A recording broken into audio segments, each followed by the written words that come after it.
You are listening to Middle East Monitor Conversations, bringing you lively discussions with prominent voices from the region and beyond, as we delve deeper into issues shaping the Middle East and North Africa, from politics, the culture, and the arts. Hello and welcome to another conversation with the Middle East Monitor. My name is Nassim Ahmed and I will be your host for today's conversation. We are joined today by Palestinian-Brazilian journalist and writer Eman Abusidu. She is of Palestinian origin from Gaza, and we'll be discussing Palestine in Latin America. Eman was born and raised in Gaza and is a member of the Syndicate of Brazilian Journalists, FENAJ, and the International Federation of Journalists. She has written extensively on the Palestinian community in Brazil and Palestinian-Brazilian relations. Welcome to the show, Eman. Thank you so much. It's my pleasure and honor to me to talk to you, Nassim. Thank you so much. No, thank you very much. Yes, as I mentioned, you are, Latin American support for the Palestinian cause is very long, deep, and extensive. It's always been the case. We will speak about that. History of Palestinians in Latin America is also very rich and long for various reasons, which we will touch upon. And yours is one of many journeys of some 1,700,000 or 1 million Palestinians who reside in Latin America. Yours is just one of many, many stories of the Palestinian in diaspora around the world. So tell us, first of all, a bit about your story, how you ended up in Brazil, which I think is in itself an interesting reflection, of the Palestinian story in the diaspora and the wider Palestinian issue. Okay. Firstly, thank you so much for this introduction. While I'm listening to you about this introduction, I'm just asking myself, how great am I for this introduction? So thank you so much. I can start my story from the beginning, from where I was born in Gaza Strip. I grew up until I become 23 years old. I studied there. I'm graduated from English department at Islamic University. I worked also as a translator with many organizations there in Gaza Strip.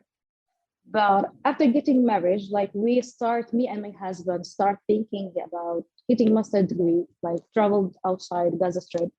As you know that Gaza Strip is under blockade now, under the Israeli occupation, and there's many obstacles for the Palestinians and for many Gazans who live there. So we start thinking about complete our master degree at least.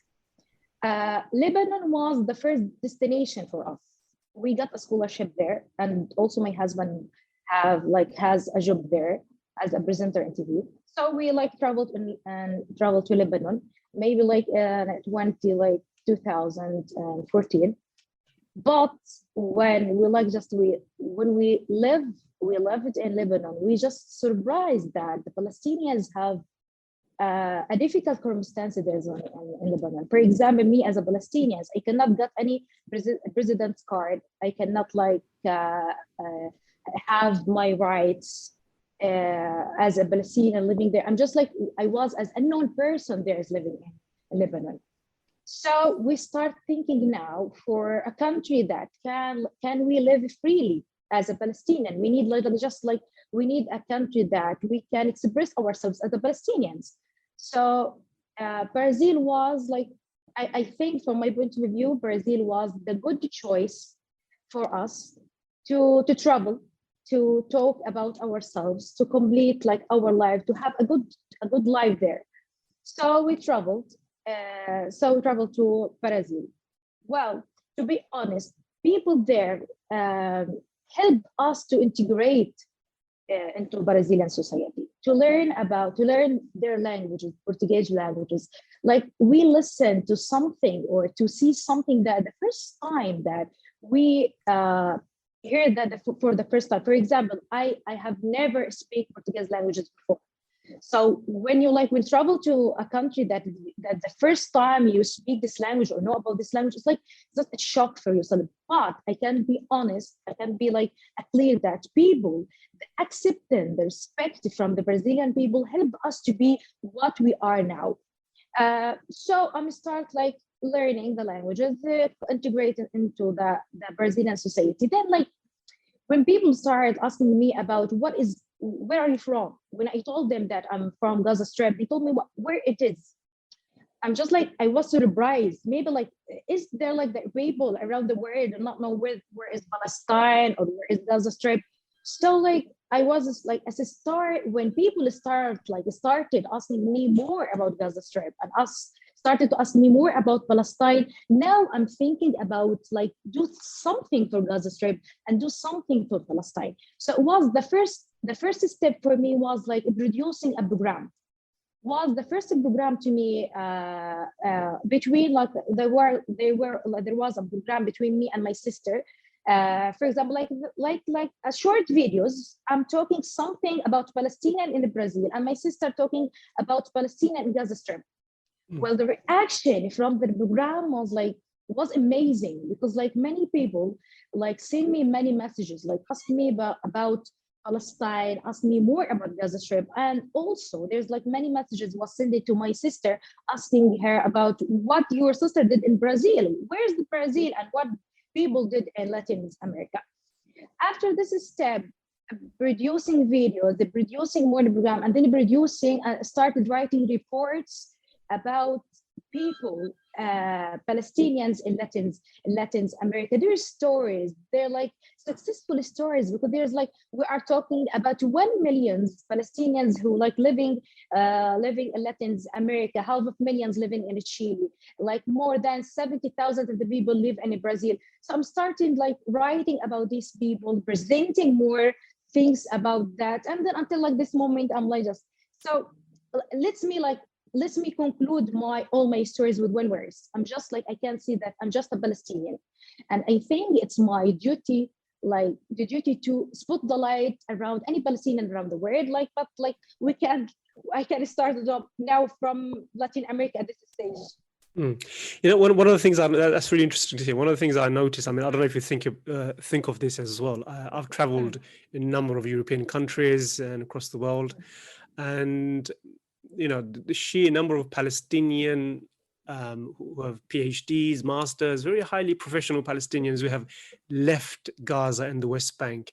And so this raises a question about the brain drain of Palestinians out of Palestine, because Israel has made Gaza unlivable. Israel has made the West Bank unlivable. There's no prospect for Palestinians in the occupied territory. So there is, as you would expect, new young Palestinians like yourself leaving the country. Is that something you think about, and how does it affect you, your work? Do you think, you know, okay, if I'm living in Palestine, but I will give my life to the cause? Is that the kind of mindset you put yourself in? You mean that my connection to like the Palestine or the Gaza Strip is connected till now, or you mean you're broken? Well, it's for a lot of Palestinians I see, as I said, there's the question about the brain drain. Are you worried about that? Palestinians leaving Gaza, Palestinians leaving West Bank, because as I said, it's unlivable now, because especially in Gaza. How does that make you feel? Do you feel you need to, how do you reconnect? How do you, contribute back to the Palestinian cause? I'm assuming your work is part of that, but is that something you think about, you know, the broader issue of Palestinians, professional Palestinians like yourself? Well, as you mentioned, that the obstacle that Israeli occupation brought on Gaza Strip makes many of them, and unfortunately that the good people and the successful people who like leave Gaza Strip, not because like people wanted to leave Gaza Strip. That's the first point. Yeah. People like have to leave Gaza Strip, because like as you said, that there's like a blockade. There's like so many obstacles that force them to not like complete their master or they complete their future. But that not mean, because that doesn't mean that many of the Palestinians who live in Gaza Strip don't think about Gaza Strip or don't think about Palestine.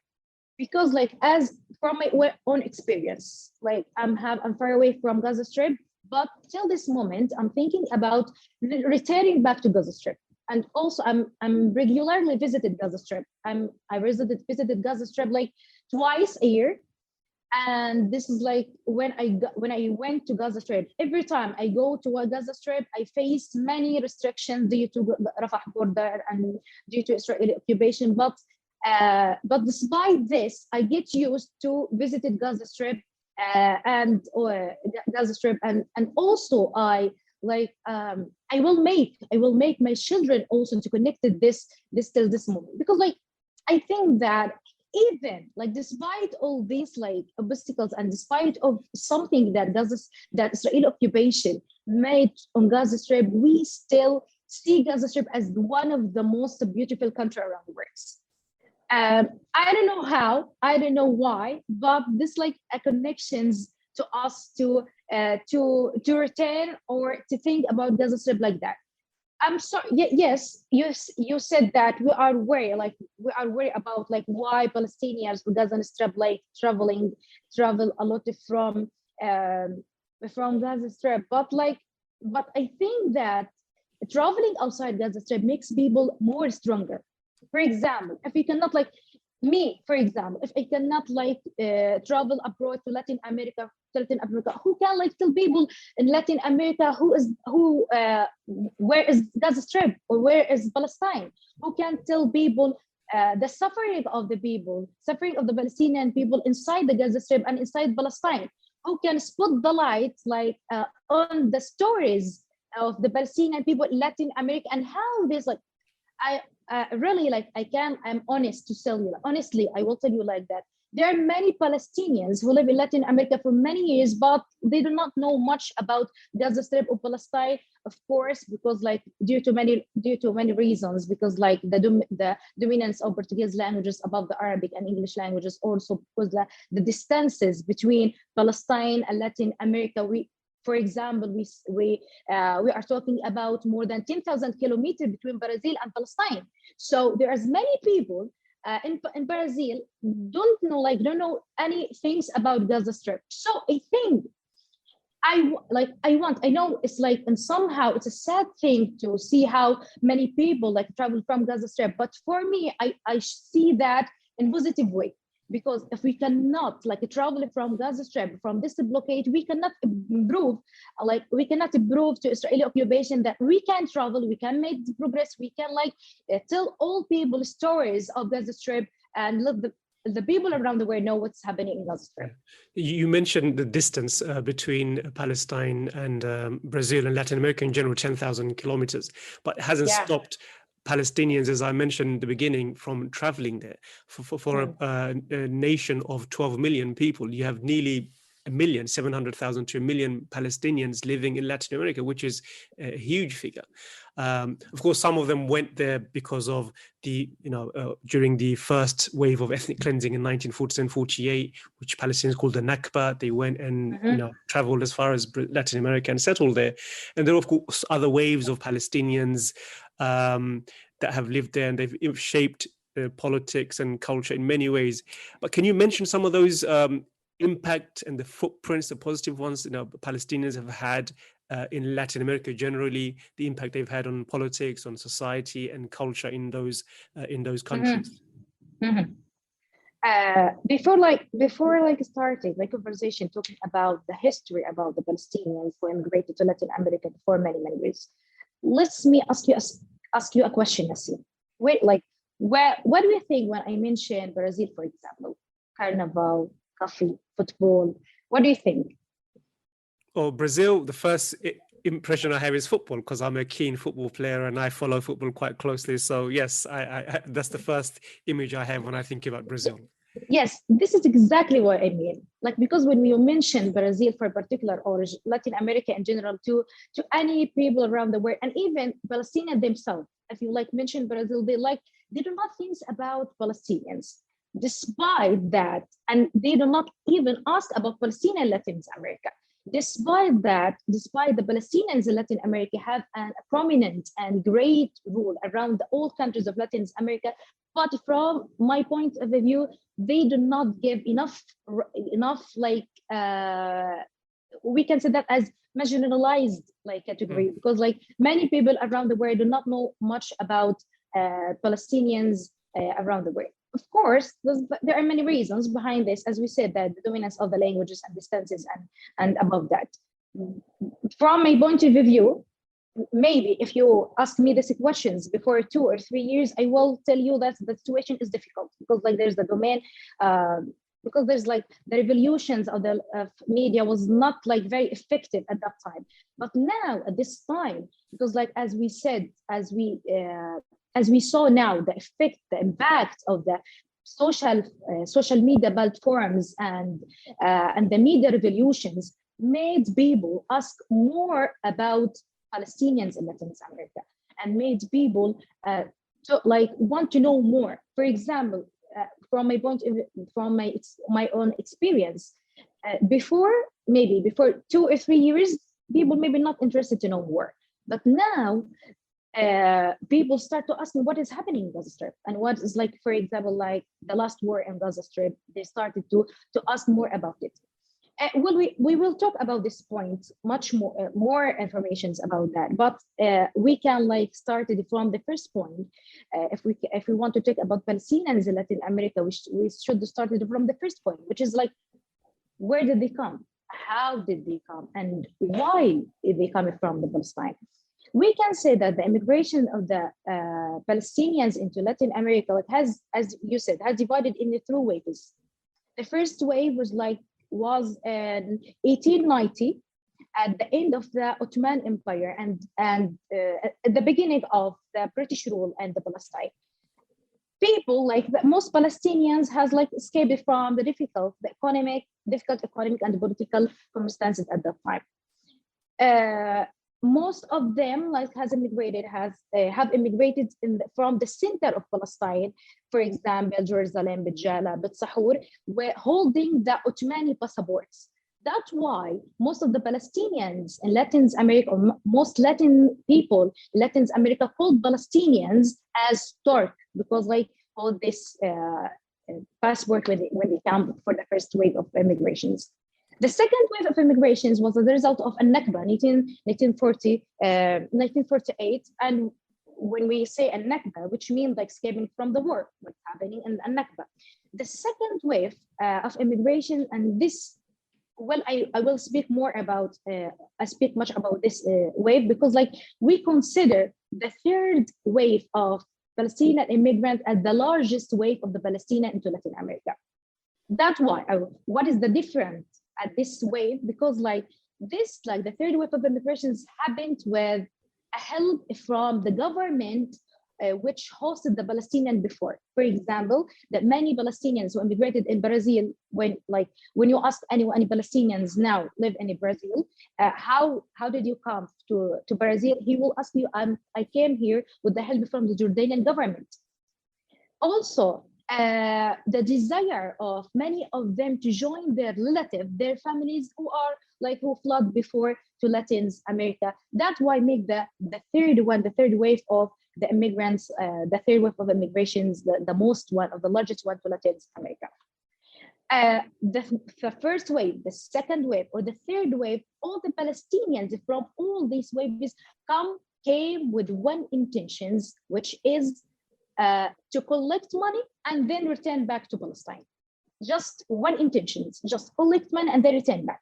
But they realized later that it's just a dream, because like many of them could not return back to Palestine, couldn't visit Palestine until they got the Brazilian passport, for example.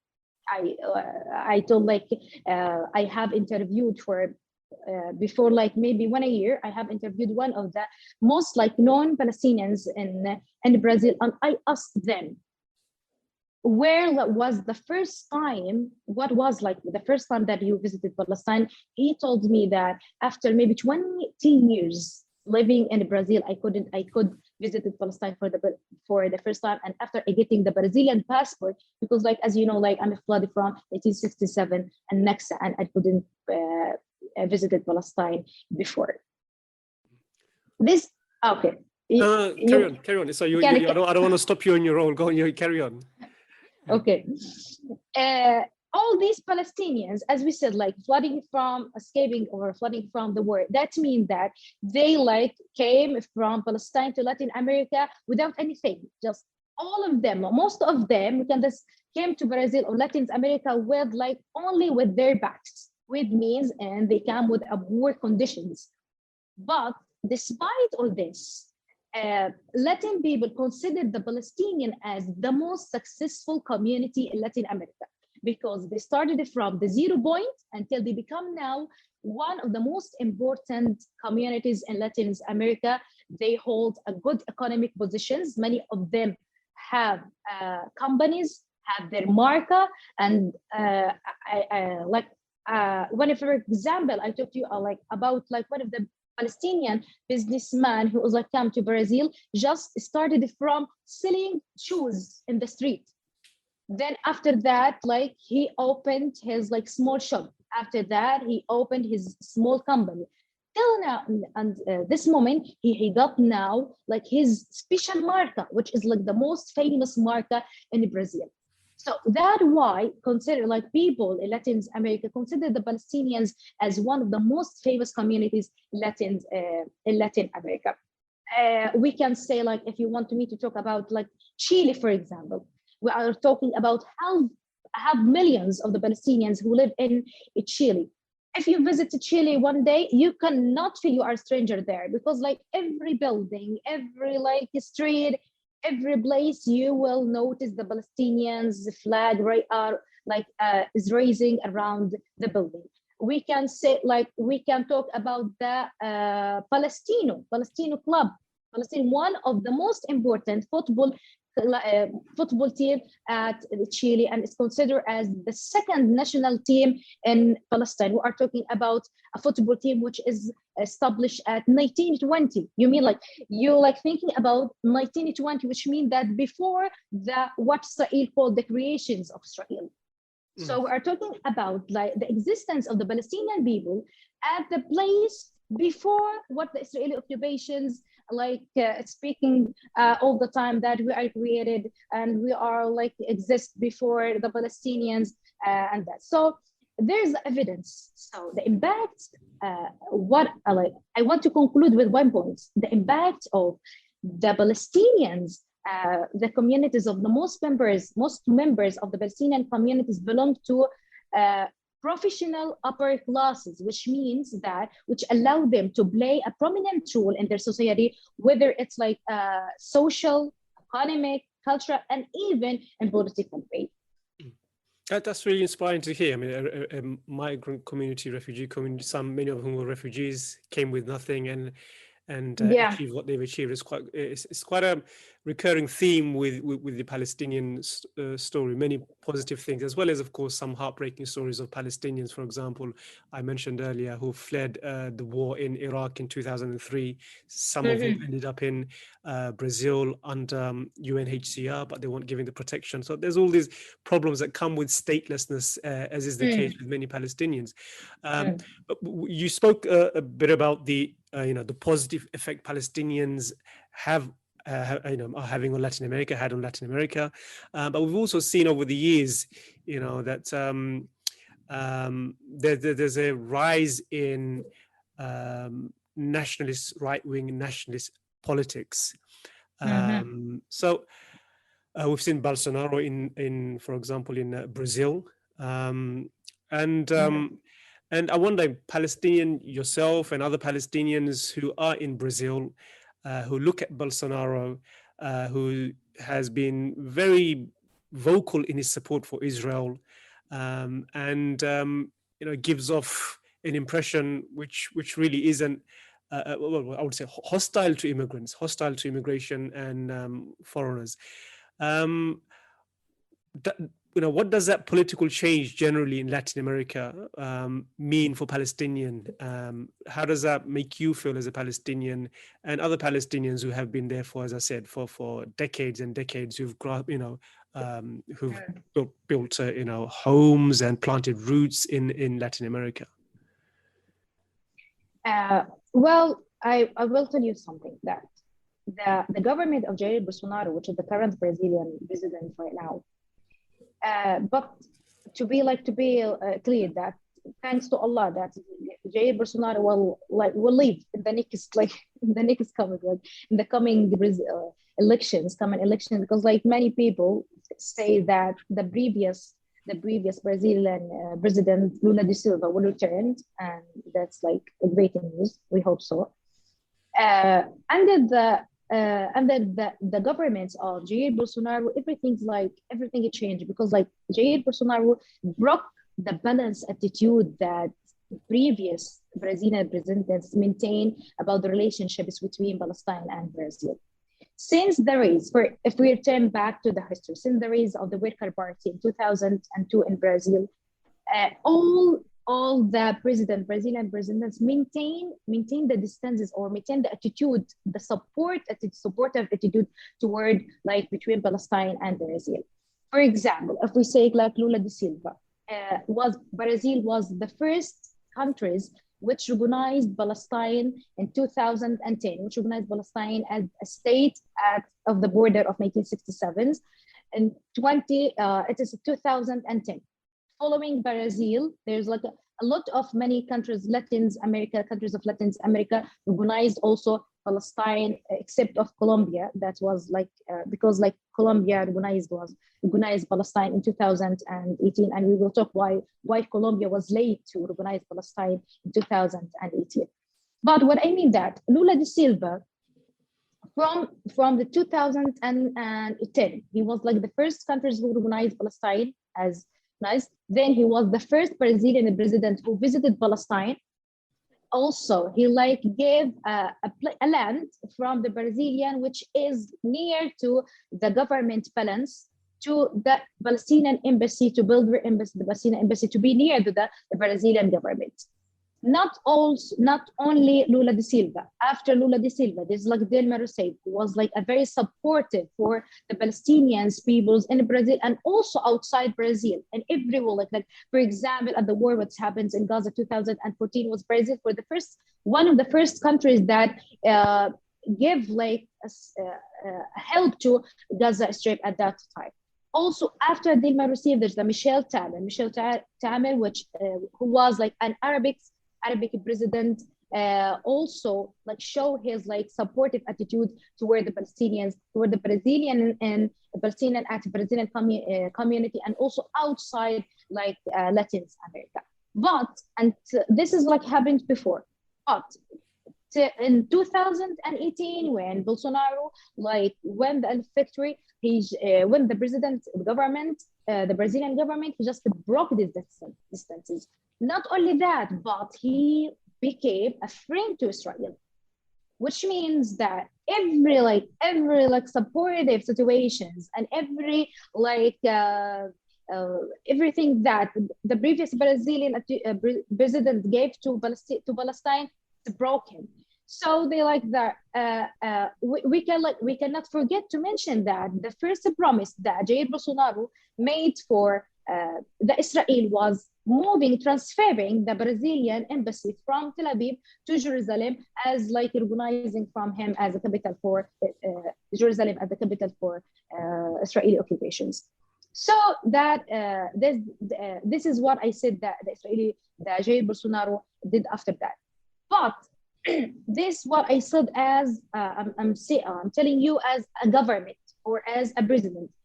If you ask me about what is the reaction from the Brazilian people towards Palestinians community inside or outside Latin America, I will tell you that the situation doesn't change, because the Brazilians people around Brazilian people maintain their supportive attitude toward Palestinian even after winning the Jair Bolsonaro, the Brazilian government.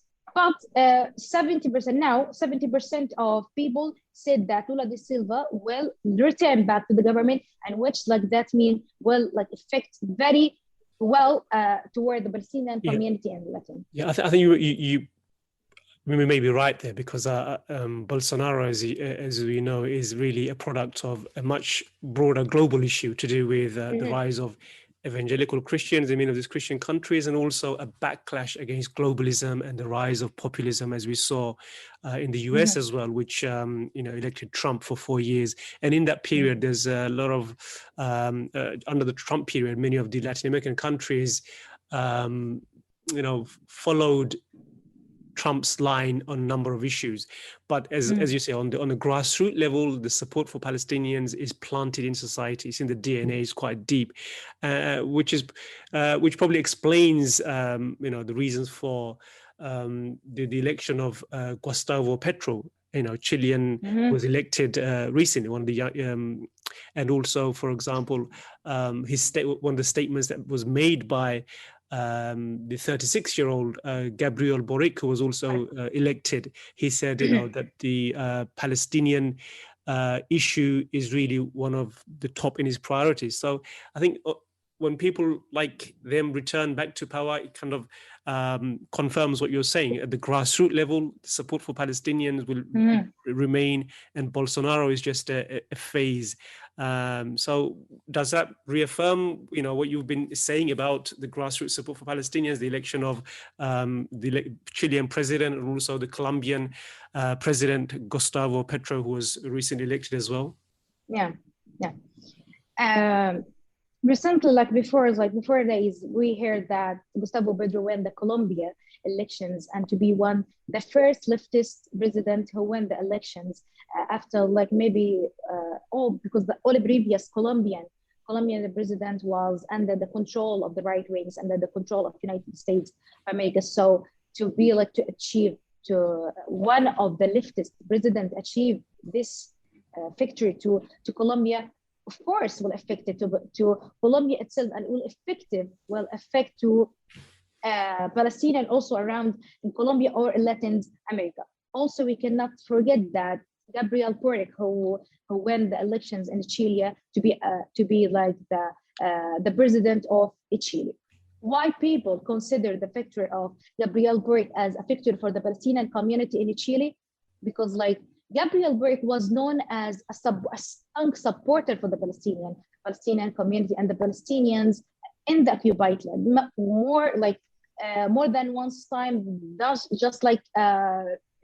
we cannot say attacked Israeli occupation, but he defend about the rights of the Palestinians in the occupied land. And he also mentioning more than one time Israel as a murderous status that killed the people in the occupied land. Also, we can say about Venezuela. We can say about Argentina. So now we are we will witness the domain of the leftist party above the Latin America, which means that the dominance of the right wings around of the United States in Latin America will disappear step by step. So that the Palestinians, the president or the president governments in Latin America will be more supportive for the Palestinian community and Palestine and Latin America, or in Palestine itself.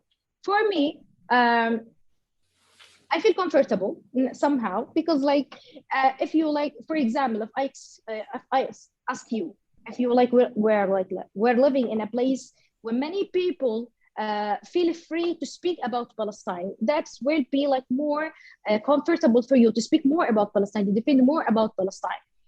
So that's why we as a Palestinian consider the victory of the leftist party or the leftist party inside the government, government of Latin America, is a victory to all communities, the Palestinian community. We are talking about 500,000 in Chile. We are talking about more 100,000 Palestinians live in Salvador, for example. 70,000 people live in Brazil, and more than this in other countries in Latin America. So that So that what I think that is the impact of the leftist party inside the government of Latin America. So before we finish, just one last question. So we've spoken a lot about the support for Palestinians at a grassroots level, as a social level, and many of the Latin American countries are, of course, socialist countries. Has that translated into support for the boycott, divestment, and sanctions movement in Latin American countries, in Brazil? Do you see more of that? Because in the West, as you know, there's an attack on BDS from all directions. But I'm assuming some similar attacks aren't taking place against BDS in Latin America. So has this, the grassroots support translated into, strong support for BDS in Latin America? Okay, let me tell you a short story about this point. When I visited Brazil, when I went to Brazil for the first time, I'm just like, it was around like the first month for to come into Brazil. One of my friends, and I don't know who she was, like, she told me there is like we will go to activity for Palestine on Wednesday, so we need you to be there. I told her, which type of activity do you mean? Like, told me there's something we should like speak about Palestine. We will raising the Palestinian flags in the streets, and we will talk about. Then realized that the person who talked to me was Suraya Musleh, which is like a member of the BDS and one of the members of the BDS. And also we can mention Fabio, Suraya, and many members of BDS who like work hard for the Palestinians. As I told you before, that the Palestinians people in Latin America, or I can from my own experience, I talked about Brazil, the people there, Palestinian or even all Brazilian people are active in this way, because like somehow people there or Latin America or Palestinian there's, because like the far distances, as I told you, that the long distances between them make them like as like broken people, they cannot do anything. So they like talk to them or speak to them as we should do something for Palestine. So every time or every occasions or everything that happened in Palestine, you will see Brazilian people went to street and speaking about Palestine. That's like this is a rule. This is a fact that happens in Brazil. I can mention to you names, for example, because like I already like have interviewed these people, met them, and spoke to them many times. For example, we can talk about Khadr Athman. Khadr Athman is a Palestinian refugee. He is now like more than 80 years old. But till this moment, in every occasion that happened in the Palestine Land Day, the anniversary of Al-Nakba and everything, you will see them at the street speaking about Palestine. Even he was like, as I told you, he is like more than 80 years old. We will talk about Mahmoud Hussein. He is like who fled to Latin America after the war of Al-Nakba 1967. Till this moment, even like despite all activities that he does in Latin America and does in Brazil, he doesn't like broken the connection between homeland, which is a flood from Bejala at Al-Nakba in Al-Nakba 1967. Till this moment, he go like regularly go to Palestine. He built university, build hospitals, build schools. So these people, what I want to see, I want to talk about this. That these people, even all these years that live in Brazil or live in Latin America, do not cut the connection between Palestine and Latin America, and this makes like a difference, because like you asked me the first questions that are you afraid that people go outside Gaza or go outside Brazil, go outside Gaza Strip?